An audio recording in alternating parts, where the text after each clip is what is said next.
जय हिंद बच्चों, welcome to your new physics class.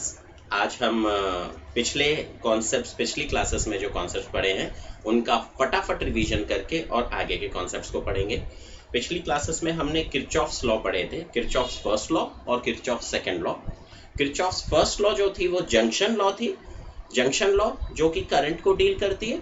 तो किरचॉफ्स फर्स्ट लॉ को हम केसीएल एब्रीविएट करते हैं, किरचॉफ्स करंट लॉ, जिसको जंक्शन लॉ भी कहते हैं। जो हमने सीखा था कि किसी भी जंक्शन से जुड़ा हुआ नेट करंट क्या होगा, zero, summation I is equal to zero.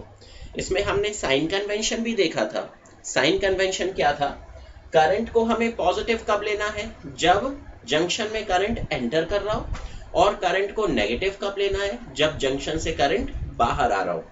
तो अंदर जाने वाला करंट और बाहर आने वाला करंट, सारे करंट को ऐड करोगे तो सम कितना आना चाहिए, जीरो। लेकिन ऐड करते समय पॉजिटिव साइन किसका लेना है, वो करंट जो जंक्शन में एंटर कर रहा है, और नेगेटिव साइन किसका लेना है, वो करंट जो जंक्शन से बाहर निकल रहा है। इसकी हमने प्रैक्टिस भी की थी। आप लोगों को ये साइन कन्वेंशन ध्यान रखना है, क्योंकि अब ये साइन कन्वेंशन यूज होंगे आने वाले कॉन्सेप्ट्स में। हम स्विच करते हैं किरचॉफ सेकंड लॉ पे। किरचॉफ सेकंड लॉ को किरचॉफ वोल्टेज लॉ कहते हैं, केवीएल एब्रीविएट करते हैं, किरचॉफ वोल्टेज लॉ। इसको हम लूप लॉ भी कहते हैं, क्योंकि एक लूप को डील करती है, जैसा कि हमने सीख चुके हैं। इसको हम मैथमेटिकली कैसे लिखेंगे, किरचॉफ वोल्टेज लॉ को, summation E is equal to summation IR, यानी sum of all the EMFs is equal to the sum of all the voltage drops. हमने ये सीखा था लास्ट क्लास में। Sum of all the voltage changes is zero. Voltage change कौन कौन कर सकता है, या तो सेल जो वोल्टेज प्रोवाइड करता है सर्किट में, या फिर रेजिस्टेंस जो वोल्टेज को ड्रॉप करती है। ठीक है, तो सभी वोल्टेजेस यानी सेल्स का जो सोर्स होता है, यानी कि ईएमएफ का सम करने पर किसके बराबर आना चाहिए, वोल्टेज ड्रॉप के सम के बराबर, यानी आईआर के सम के बराबर। अब इसमें भी साइन कन्वेंशन है कि हमें अगर ईएमएफ्स को जोड़ना है तो ऐड करते समय किसी को प्लस लेना पड़ेगा, किसी को माइनस। सारे ईएमएफ्स को, सेल्स के ईएमएफ्स को ऐड करते समय, when you have to add it, summation करते समय किसी को प्लस लेना है, किसी को माइनस।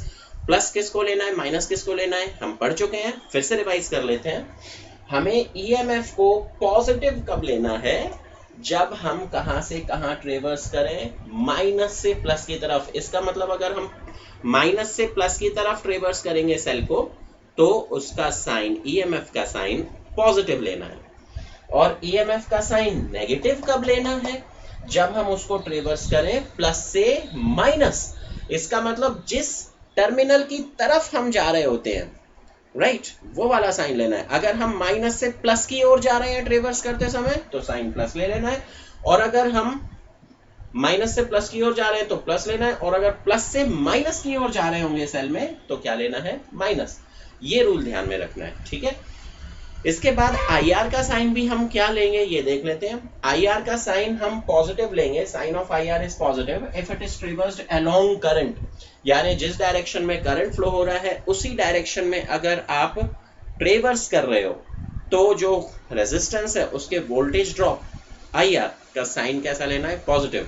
मतलब आपके ट्रेवर्सल की डायरेक्शन और करंट की डायरेक्शन दोनों सेम है, तो वोल्टेज ड्रॉप का साइन यानी आईआर का sign positive.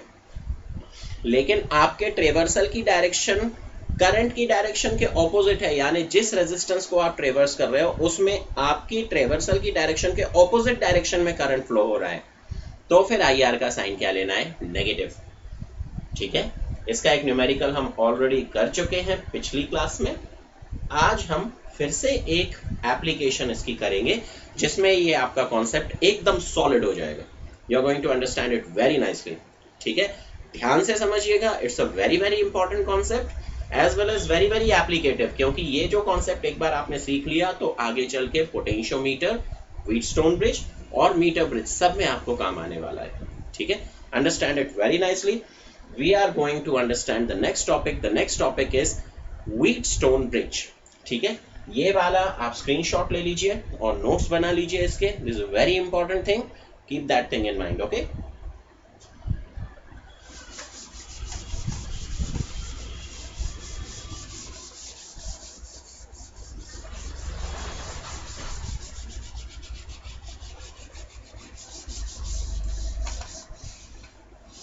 Now, what is Wheatstone Bridge? Wheatstone Bridge.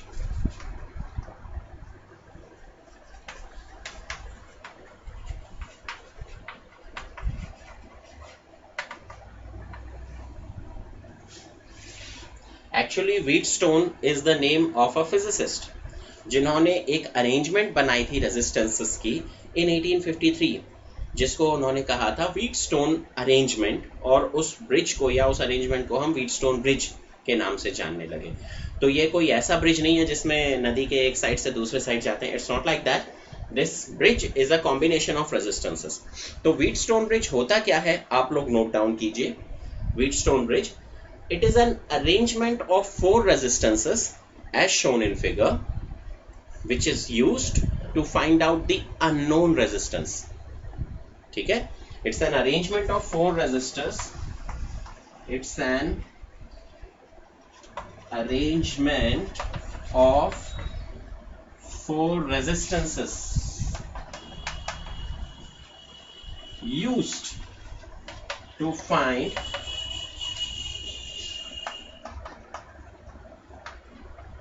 unknown resistance. ठीक है, अननोन रेजिस्टेंस पता लगाने के लिए। अब वो कौन सा 4 रेजिस्टेंसेस का अरेंजमेंट है, ये फिगर में देखिए आप। इस तरीके से एक क्वाड्रेंगल बनाना है आपको।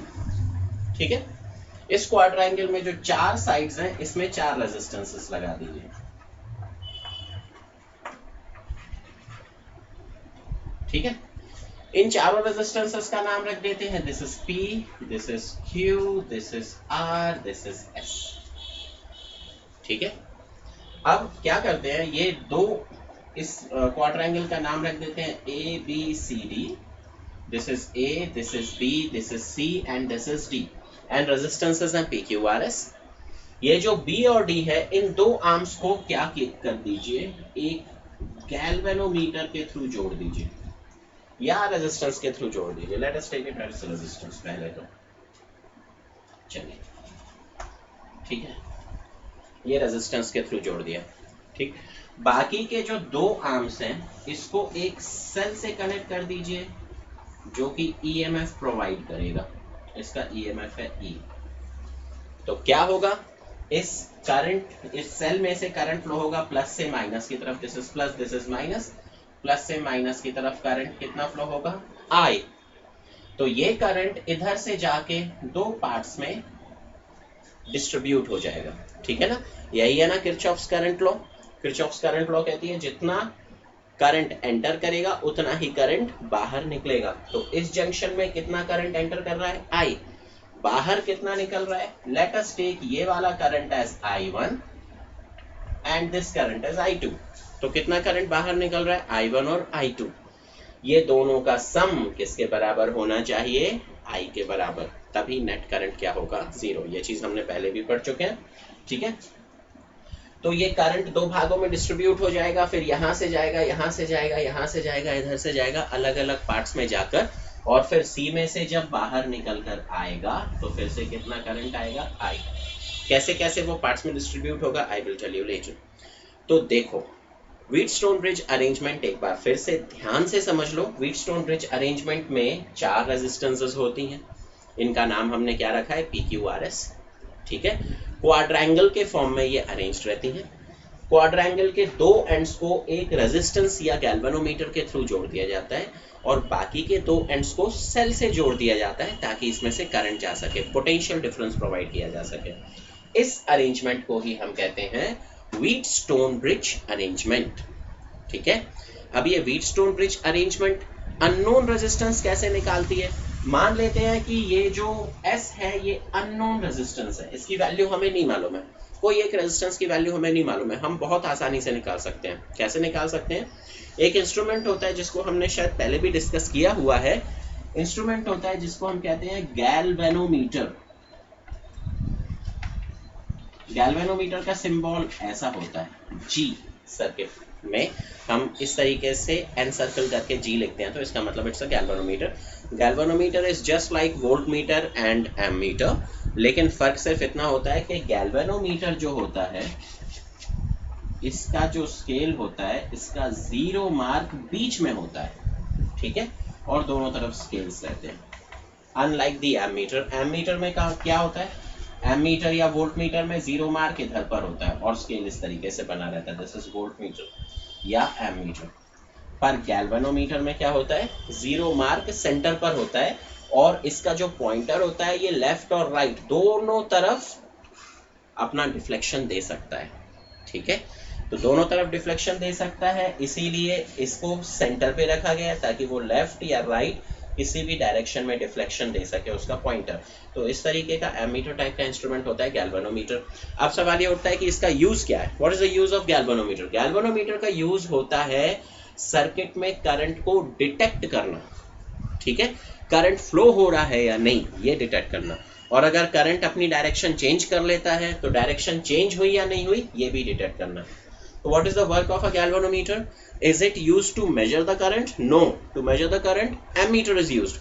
Is it used to measure the voltage? No. To measure the voltage, voltmeter is used. What is the use of galvanometer? It is an instrument which is used to detect the presence of current in the circuit. Circuit में current है या नहीं ये पता लगाने के लिए, detect करने के लिए galvanometer का यूज होता है, ठीक है। And also to find out the direction of current. Current की डायरेक्शन अगर चेंज हुई है तो डिफ्लेक्शन, जैसे मान लो पहले लेफ्ट में था, अगर करंट की डायरेक्शन उल्टी हो गई तो डिफ्लेक्शन राइट की तरफ हो जाएगा। अगर करंट फ्लो नहीं हो रहा तो डिफ्लेक्शन 0 पर आ जाएगा, यानी पॉइंटर बीच में आ जाएगा। तो इस तरीके से गैल्वेनोमीटर करंट की डायरेक्शन के चेंज को भी बता सकता है और करंट फ्लो हो रहा है या नहीं ये बता सकता है। गैल्वेनोमीटर में अगर डिफ्लेक्शन हुआ मतलब पॉइंटर या तो इधर या यहाँ कहीं पर भी गया, गैल्वेनोमीटर में अगर डिफ्लेक्शन हुआ तो समझ लो करंट फ्लो हो रहा है, और अगर डिफ्लेक्शन नहीं हो रहा पॉइंटर बीच में है तो समझ लो करंट फ्लो नहीं हो रहा, ठीक है। So that is the work of a galvanometer. याद रहेगा सब लोगों को, ठीक। तो अगर हम यहाँ पर बीच में व्हीटस्टोन ब्रिज अरेंजमेंट में बीच में हम एक गैल्वेनोमीटर लगा देते हैं, ठीक है, तो क्या होगा, अगर इस आर्म में से करंट फ्लो होगा तो गैल्वेनोमीटर डिफ्लेक्शन देगा, और अगर इस आर्म में से करंट फ्लो नहीं होगा तो गैल्वेनोमीटर में डिफ्लेक्शन भी नहीं होगा। ये वाली जो आर्म है इस आर्म को ही हम कहते हैं ब्रिज, ठीक है, और इस पूरे अरेंजमेंट को हम क्या कहते हैं, व्हीटस्टोन ब्रिज अरेंजमेंट, ठीक। एक बार फिर से सारी चीजें बहुत ध्यान से समझ लीजिए। Wheatstone bridge arrangement is a network of 4 resistances, arrangement of 4 resistances in such a way that two of the ends of the quadrilateral are connected with a cell, while other 2 ends are connected to each other with the help of a resistance or galvanometer, ठीक है। अब इसमें क्या होता है, इस Wheatstone bridge की एक बैलेंस्ड कंडीशन होती है, condition of balanced Wheatstone bridge.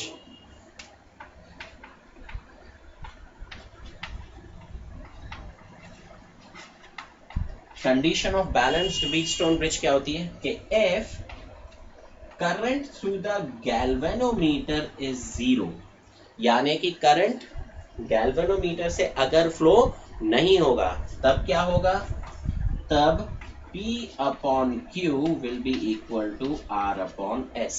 Ratio of resistance will become equal. This is a very very important condition. अगर गैल्वेनोमीटर में से करंट फ्लो नहीं हो रहा तो ऐसे ब्रिज को हम कहते हैं बैलेंस्ड। ब्रिज को कैसा कहा जाएगा, बैलेंस्ड। तो अगर ब्रिज बैलेंस्ड है यानी ब्रिज में से कोई करंट फ्लो नहीं हो रहा तो ratio of resistances across the bridge will become equal, यानी P अपॉन Q, ये रेजिस्टेंस अपॉन ये resistance will be equal to ये वाला अपॉन ये वाला रेजिस्टेंस यानी R अपॉन S, ठीक है। एक बार फिर से समझा रहा हूं, मैं शुरुआत से समझा रहा हूं, ध्यान से समझिएगा, very very important concept, concentrate carefully. 2 resistances हैं, दो साइड्स है, करंट फ्लो हो रहा है I1 और I2, ठीक है। मान लेते हैं ये I1 करंट इधर से गया और गैल्वेनोमीटर और ये वाला जो आर्म है इन दोनों में डिस्ट्रीब्यूट हो गया, ठीक है। यहां से जो करंट फ्लो हो रहा है गैल्वेनोमीटर से, इसको हम मान लेते हैं क्या है वो IG, ठीक है। अब ये करंट इधर से जाएगा और ये वाला I2 करंट इधर से आ रहा है। अब इस जंक्शन पर क्या होगा, ये करंट आया गैल्वेनोमीटर से IG और ये वाला I2, क्या ये दोनों करंट मिलके यहां से निकलेंगे इस तरीके से, राइट। तो ये वाला करंट ये और ये जुड़कर कितना हो जाएगा IG और I2, this is IG, this is I2, मिलकर ये वाला करंट क्या बन जाएगा I2 प्लस IG। क्या यही है Kirchhoff's law, right.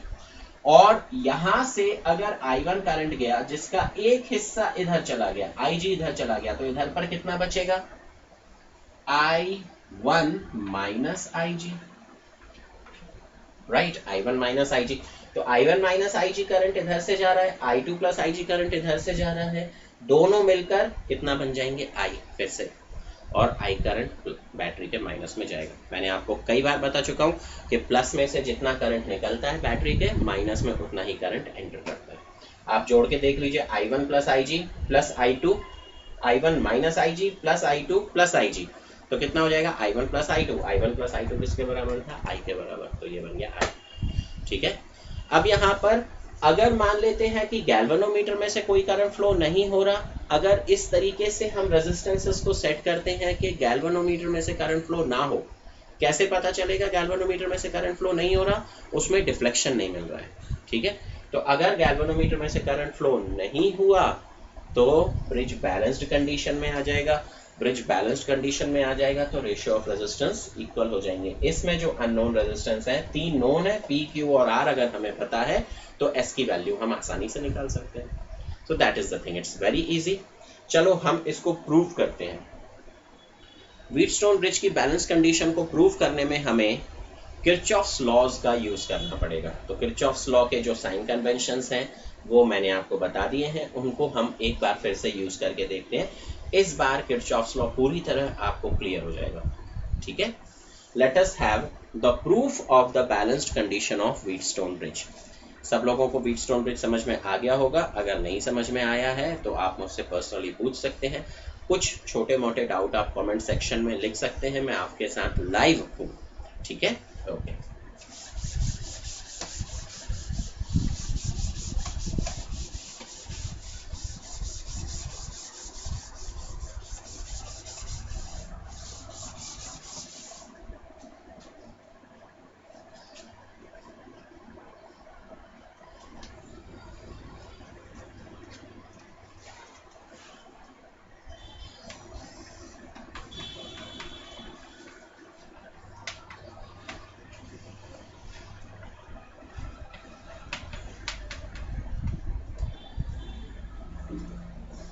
proof of the condition of balanced Wheatstone bridge. This WS stands for Wheatstone bridge. Okay, आप पूरा लिखना। Balance condition of Wheatstone bridge का प्रूफ मैं दे रहा हूं। 4 रेजिस्टेंसेस बनानी है,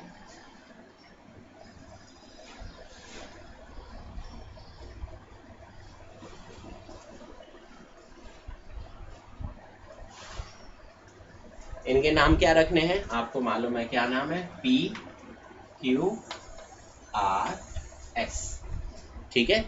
और ये जो 4 पॉइंट्स हैं जिनसे हमने क्वाड्रिलेटरल बनाया है, इन 4 पॉइंट्स का नाम क्या रखेंगे हम, A, B, C and this is D।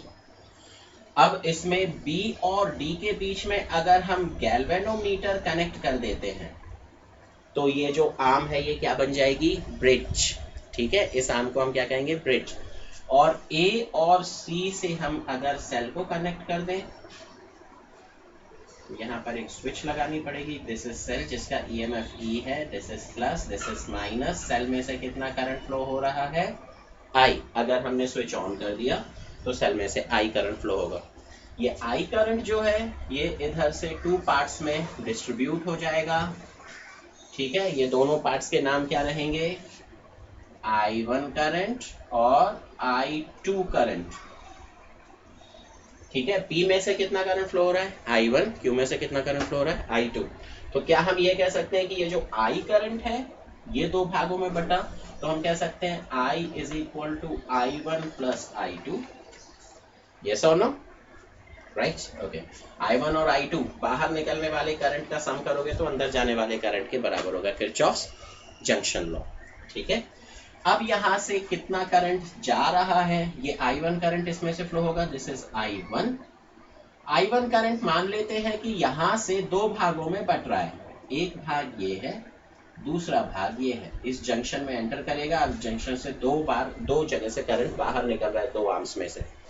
Galvanometer में से फ्लो होने वाला करंट मान लेते हैं क्या है, IG। ठीक है, तो यहां से कितना करंट फ्लो होगा, अगर I1 करंट दो भागों में बट रहा है, एक भाग हो गया IG, तो दूसरा भाग क्या हो जाना चाहिए, I1 माइनस IG। राइट, अब ये I1 माइनस IG करंट इधर से जाएगा। ठीक, अब ये IG करंट इधर से फ्लो हो रहा है और यहां से कौन सा करंट आ रहा है, I2। ये दोनों मिलकर, this is I2, this is IG, ये दोनों मिलकर यहां से फ्लो होने वाला करंट बनाएंगे, क्या हो जाएगा वो, I2 प्लस IG। ये I2 प्लस IG, ये I1 माइनस IG जोड़ेंगे तो कितना बन जाएगा, I, और ये I करंट बैटरी के माइनस में समा जाएगा। ठीक है, अब इसमें हम किरचॉफ्स लॉ लगाते हैं। I is equal to I1 plus I2, इस इक्वेशन की जरूरत नहीं है इसीलिए हम नहीं लिखा है, ये सिर्फ आपकी अंडरस्टैंडिंग के लिए लिखा था मैंने।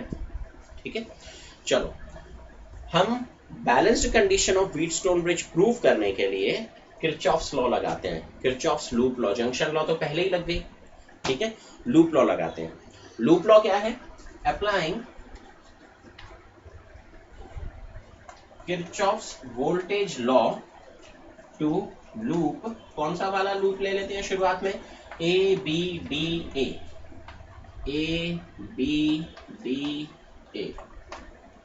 ABDA लूप में किरचॉफ्स लूप लॉ लगा रहे हैं।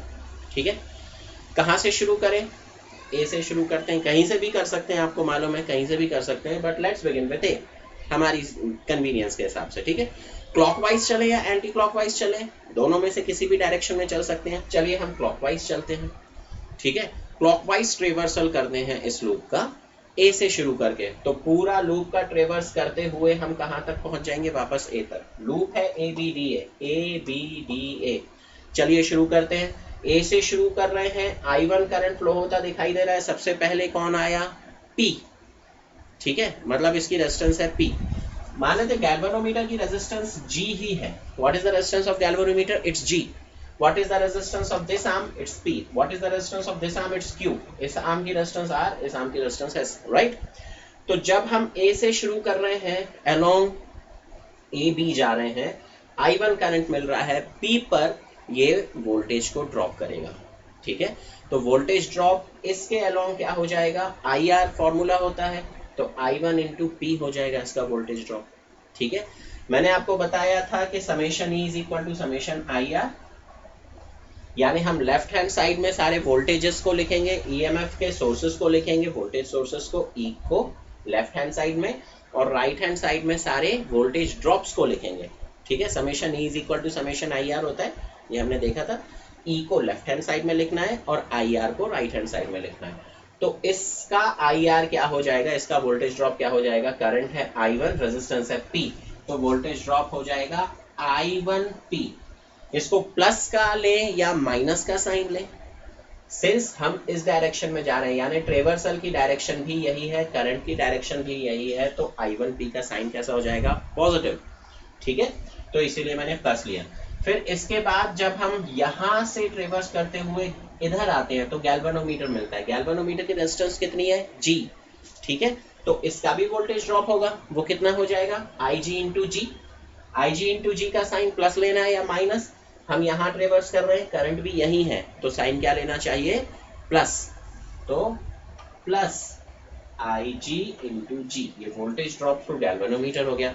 अब यहाँ से जब हम आगे जा रहे हैं तो करंट, रेजिस्टेंस मिल रही है R, करंट उल्टी डायरेक्शन में फ्लो होता मिल रहा है, क्योंकि हमारा ट्रेवर्सल ऐसा है और करंट I2 इस डायरेक्शन में आ रहा है, उल्टी डायरेक्शन है।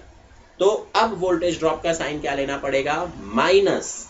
ठीक है, माइनस, वोल्टेज ड्रॉप कितना हो जाएगा, I2 into R, I2 R। ठीक है, वापस ए तक आए, कोई सेल मिला हमें? नहीं मिला, तो ईएमएफ का सम कितना हो जाएगा? 0। ठीक है, तो 0 is equal to I1P plus IgG minus I2 R। अब ये जो माइनस I2 R है इक्वल के इस साइड ले जाते हैं, तो क्या हो जाएगा? I2R is equal to I1P plus IgG, equation number 1। ठीक है, अब हम अप्लाई करते हैं Kirchhoff's voltage law to loop. अब कौन सा लूप ले लेते हैं? DBCD, DBCD, Kirchhoff's voltage law to loop DBCD। D से शुरू करते हैं, एक बार क्लॉकवाइज ले लिया तो हर बार क्लॉकवाइज लेना चाहिए for the sake of convenience, तो हम इस बार भी क्लॉकवाइज ही लेंगे। ठीक है, क्लॉकवाइज लेंगे, डी से शुरू करते हैं। चलिए डी से शुरू करें या बी से? चलिए डी से ही करते हैं, बी से भी, सी से, कहीं से भी कर सकते थे। Let's begin with D. तो हम ये देखते हैं कि जब हम इस तरीके से क्लॉकवाइज जाएंगे डी बी सी डी में, तो सबसे पहले हमें गैल्वेनोमीटर मिलेगा, वो रेजिस्टेंस है, उसकी खुद की रेजिस्टेंस है G, तो वो वोल्टेज ड्रॉप करेगा। कितना वोल्टेज ड्रॉप करेगा? IR के बराबर, करंट है IG, रेजिस्टेंस है G, तो IG into G, voltage drop कितना हो जाएगा? IG into G। लेकिन हम इधर ट्रेवर्स कर रहे हैं, करंट यहाँ फ्लो हो रहा है, तो इसका साइन कैसा होना चाहिए? इसका साइन होना चाहिए माइनस IgG। ठीक है, इसके बाद जब हम इधर आ गए तो हमारा ट्रेवर्सल की ये डायरेक्शन है, करंट की भी यही डायरेक्शन है, तो इस रेजिस्टेंस का वोल्टेज ड्रॉप कैसा हो जाएगा? पॉजिटिव, तो प्लस लगा देंगे। कितना वोल्टेज ड्रॉप होगा? रेजिस्टेंस है Q, करंट है I1 माइनस IG, तो I1 minus IG into Q। ठीक है, फिर इसके बाद जब हम इधर से ट्रेवर्स करते हुए यहाँ पहुंच रहे हैं, तो फिर से हमें करंट की डायरेक्शन कैसी मिल रही है? उल्टी। हम यहाँ ट्रेवर्स कर रहे हैं, I2 प्लस IG, करंट यहाँ से फ्लो हो रहा है उल्टे डायरेक्शन में, तो साइन कैसा हो जाएगा? IR का नेगेटिव।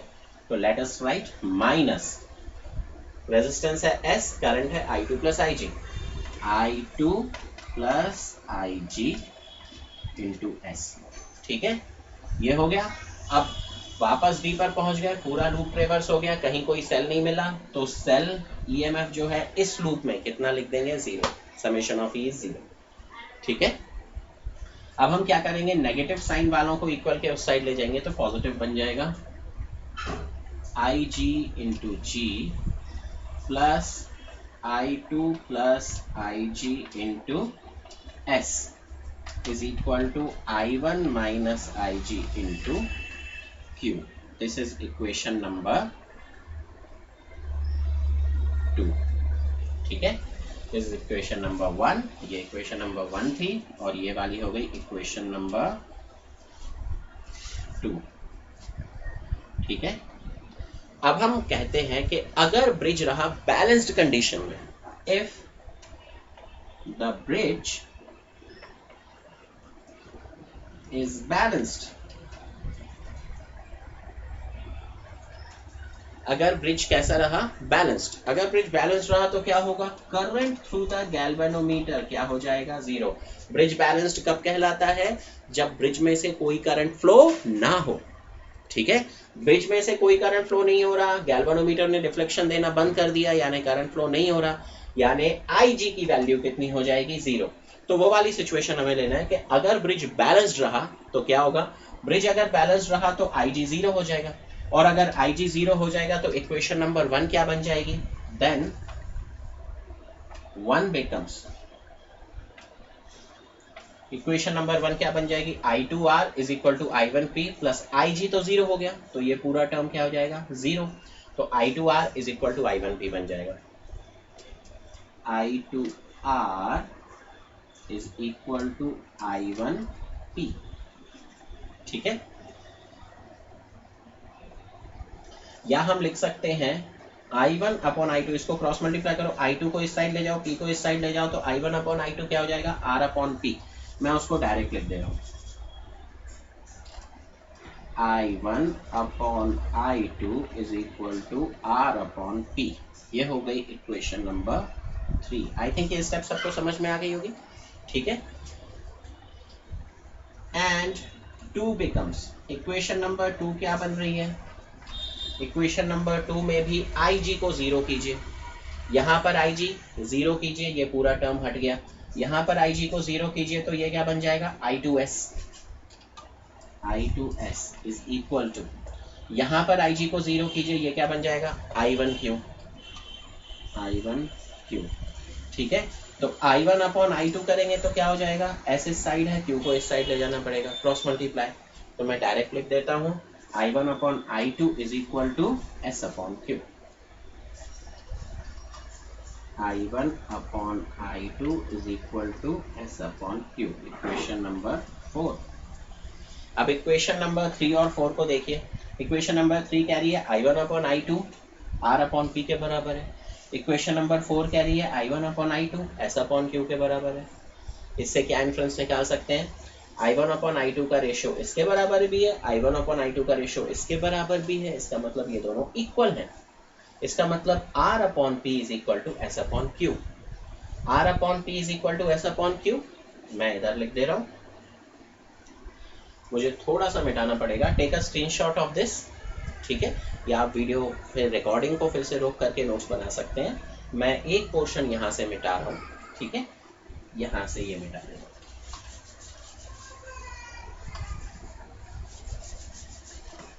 तो हम ये देख रहे हैं कि 3 और 4 इक्वेशन से क्या मिल रहा है हमें? फ्रॉम 3 एंड 4, 3 और 4 से क्या मिल रहा है? R upon P is equal to S upon Q। R upon P is equal to S upon Q, ठीक है। S और P को आपस में इंटरचेंज कर दीजिए तो क्या बन जाएगा? P upon Q is equal to R upon S।